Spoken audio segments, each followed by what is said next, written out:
भावानं मेक्सिकोमध्ये बघू शकता तुम्ही किती भयंकर परिस्थिती झालेली आहे।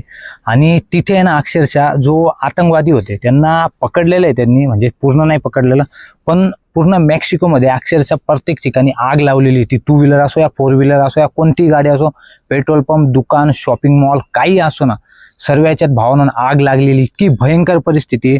आणि ज्याने आग लावलेली ना तो कोणत्या तरी देशाचा होता भावानं, पण त्याच्यावर भरपूर गुन्हे होते आणि तो जे गांजा वगैरे ड्रग्स वगैरे असतं ना तो सप्लायर होता। त्याच्यावर कितीतरी किलो ड्रग्सचा म्हणजे पोलिसांकडे त्याची कंप्लेंट होती भावानं। आणि ही जी आग आहे ना आग त्यांनी त्याच्यामुळे लावलेली, एका दिवसात आग लावलेली भावानं। म्हणजे त्याची एवढी पब्लिक होती त्याची, म्हणजे त्याचे जे भाई लोक असतात ना त्याच्यासोबत जे असतात डॉन लोक, त्यांची एवढी पब्लिक होती, एका दिवसात त्यांनी मेक्सिकोला पूर्ण आग लावलेली। तुम्ही बघू शकता मेक्सिको सिटी मधला हे नजारा आहे।